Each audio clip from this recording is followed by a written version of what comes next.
Hola there, my sexy compadres y mamacitas. My name is Peter and bienvenidos to my kitchen where I'll be teaching you how to cook for charity. On Twitter, I asked you guys what did you want to see next on the Breath of the Wild cookbook, and you guys voted for the Meaty Rice Balls. Now this is actually based on a Japanese dish called onigiri, which is basically a rice ball. And it's filled, maybe sometimes stuffed with pork, beef, or whatever, and the bottom of it has a little bit of seaweed. You've probably seen this in your favorite anime, or even in Pokemon if you grew up in the 90s.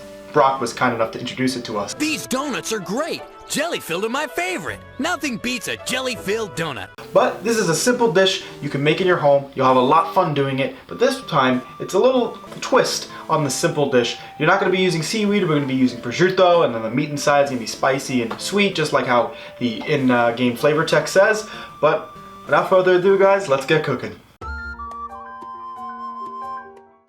However, before we start cooking, let's go over the ingredients needed for this recipe. First, you're going to need 1 to 3 cups of short grain rice, depending on how many rice balls you want to make. For this video, I'm only using 2 cups of rice, but if you want to make more rice balls, make more rice. You need some salt, a 1/4 cup of brown sugar, a 1/4 cup of reduced sodium soy sauce, 2 teaspoons of sesame oil, a 1/2 teaspoon of crushed red pepper flakes. If you want to add more for a little bit more spiciness, go ahead, but if it's too hard to handle, don't worry about it. A 1/4 teaspoon of ground ginger, 1 tablespoon of vegetable oil, 3 cloves of garlic, 1 pound of ground beef, and lastly 10 slices of prosciutto.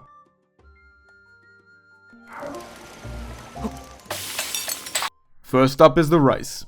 What you want to do is get 2 cups of your rice, and then you want to get a nice big bowl that you're going to be washing the rice in.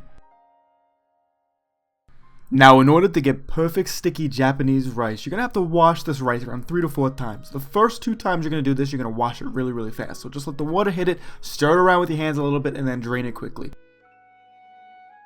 After you strain it for the second time, don't drain all the water. Just massage and squeeze out the rice a little bit. But be careful, you don't want to break any rice. The last time you want to fill it all the way up, and then you're going to massage the rice and shake it around, and then you're going to strain it completely.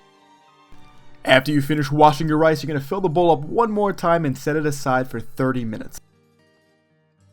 When 30 minutes has passed, you're going to strain your rice one last time. And then you're going to get a cup of water depending on the amount of cups of rice you have. So if you have 2 cups of rice, you're going to have 2 cups of water. This is the 1-to-1 ratio. This is going to work best to make the fluffiest and the stickiest rice.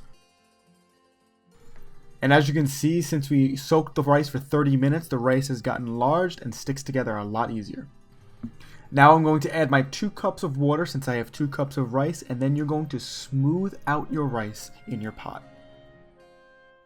Transfer your pot to your stove and you're going to set it to medium-high heat and have the rice covered. You can additionally use a rice cooker, but if you do not have a rice cooker, don't worry, I got you. I'm going to teach you how to cook the rice on your stove.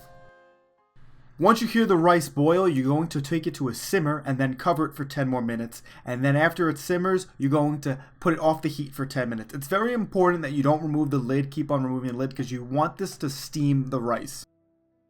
Next, we're going to work on the sweet and spicy flavor for the meat. You're going to add your brown sugar, your sesame oil, your soy sauce, your nutmeg, and your chili flakes to a little mixing bowl, and you're going to mix it thoroughly.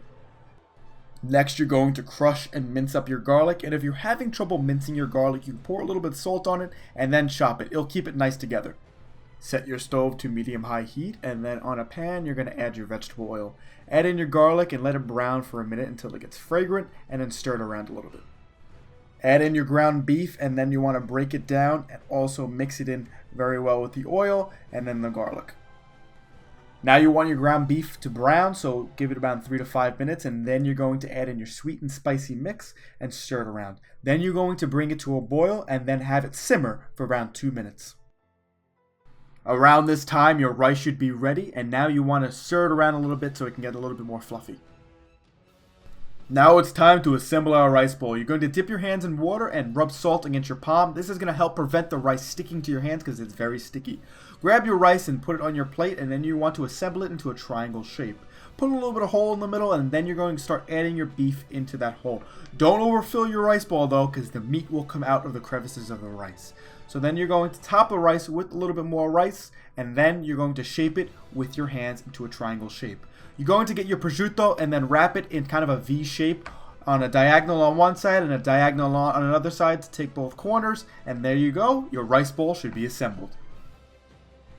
Transfer it to a plate, and there's one more thing you need to do. Top it off with some sesame seeds, and voila, your meaty rice balls from Breath of the Wild are done.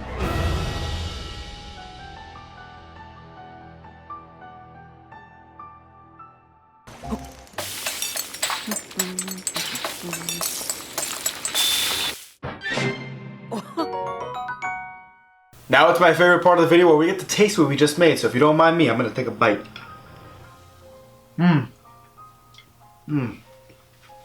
Oh man, that's good.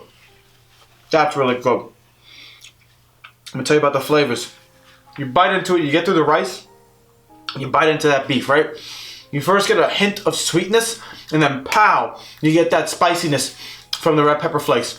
And then right before you think it's going to be a little too spicy, the saltiness and the flavor of the prosciutto just wrap it up into this. It's like a beautiful symphony in your mouth. It is amazing. These guys, trust me when I say this, are fantastic. It might be beating the dubious food and how I rank how tasty these dishes are. It is up there. And what's great about these is you can put them in shrink wrap, throw them in the fridge, and then eat them on the go. These can be like your little rice sandwiches, and it's filled with so much flavors, and it's delicious, guys. I'm gonna ramble on like a schmuck, but this is really, really good. It's something you should definitely try. It's super easy to do, super fun to do, and I think you guys will enjoy it.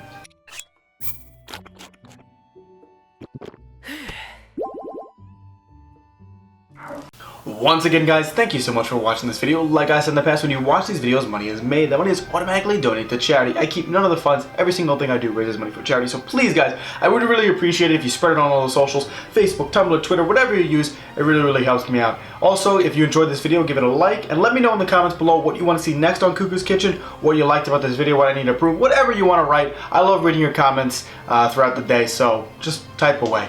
But yeah. If you guys didn't also notice, now it's my whole spiel, I don't have any more hair, whoever helped me donate or whoever helped me spread the message, I want to thank you so much. We raised $747 for St. Baldwick's charity, so it was truly, truly great. I do miss my long hair though, but it was for a good cause. Next Cucco's Kitchen, we're going to dip away from Breath of the Wild and actually tackle Kirby for the 25th anniversary of Kirby. We're going to be making the strawberry shortcake, but I'm going to wait for my girlfriend to come because I'm not the greatest baker, and we know with the monster cake, you didn't see it behind the scenes, but it was like a heart attack trying to do that thing. So she's going to help me make it, help me film, and do whatever I need to do for that so we can make that Kirby cake. And we have a lot more future videos coming. It's the summer, so hopefully I can throw out more videos for you. I have a Fire Emblem review coming up, all this great stuff for you guys to enjoy. But if you like Cucco's Kitchen, don't worry, there's a lot more to come. We have that whole Breath of the Wild cookbook to do and a few other things I want to tackle. So as always, guys, thank you so much for watching, and I'll see you next time. Stay sexy. Adios. Say hi to the camera.